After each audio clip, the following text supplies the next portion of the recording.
Iran के राष्ट्रपति मसूद पेजेस्कियान रूस के दौरे पर हैं, जहां उन्होंने रूसी राष्ट्रपति व्लादिमीर पुतिन से मुलाकात की। इस दौरे में रूस और ईरान ने कई समझौतों पर हस्ताक्षर किए, जिनसे दोनों देशों के आर्थिक और सैन्य संबंध गहरे होंगे। दोनों देशों पर पश्चिमी देशों के प्रतिबंधों को देखते हुए ये समझौते काफ़ी अहम हैं और माना जा रहा है कि यह पश्चिमी ताकतों के लिए चिंता की वजह बन सकता है। समझौते पर हस्ताक्षर करने के बाद रूसी राष्ट्रपति व्लादिमीर पुतिन ने संवाददाताओं से कहा कि रूस और ईरान मजबूती से विदेशी दबाव का सामना करेंगे। मसूद पेजेश्कियान ने भी इस समझौते को दोनों देशों के बीच राजनीतिक सहयोग में एक नया अध्याय बताया और कहा कि ईरान की नेबरहुड पॉलिसी में रूस की एक खास जगह है। दोनों देशों ने 20 साल की राजनीतिक साझेदारी संधि पर हस्ताक्षर किए, जिसमें रक्षा और टेक्नोलॉजी से लेकर ऊर्जा और व्यापार तक के क्षेत्र शामिल हैं। पश्चिमी खुफिया एजेंसियों के अनुसार ईरान पहले से ही रूस को ड्रोन और बैलिस्टिक मिसाइलें उपलब्ध करा रहा है। इस समझौते के मुताबिक दोनों देशों ने इस बात पर भी सहमति जताई है कि वो अपने क्षेत्रों का उपयोग ऐसे काम के लिए नहीं होने देंगे जिससे दूसरे पक्ष को कोई खतरा हो।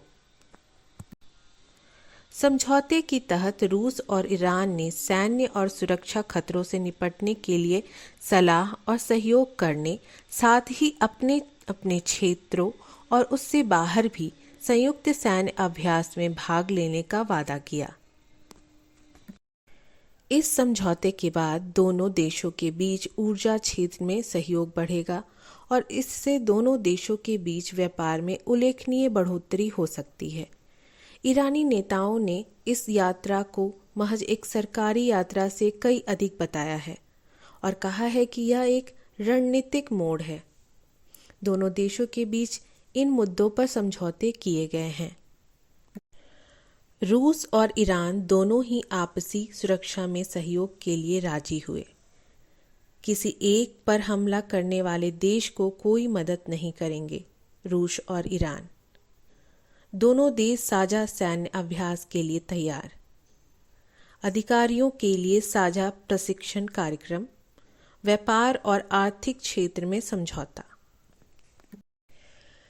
इससे पहले साल जून में रूस ने उत्तर कोरिया के साथ साझेदारी समझौते पर हस्ताक्षर किए और दिसंबर में बेलारूस के साथ सुरक्षा समझौता किया था। बेलारूस के साथ समझौते में वहां रूसी सामरिक परमाणु हथियारों की तैनाती को औपचारिक रूप दिया। रूस कलेक्टिव सिक्योरिटी ट्रीटी ऑर्गेनाइजेशन का भी नेतृत्व करता है, जिसमें बेलारूस और कॉकेकस, आर्मेनिया और मध्य एशिया के कजाकिस्तान, किर्गिस्तान और तजाकिस्तान सहित पुराने सोवियत संघ के कई ऐसे देश शामिल हैं। नेटो के खिलाफ बनाया गया यह संगठन इस सिद्धांत पर आधारित है कि एक सदस्य के खिलाफ हमले को सभी के खिलाफ हमले के रूप में देखा जाना चाहिए।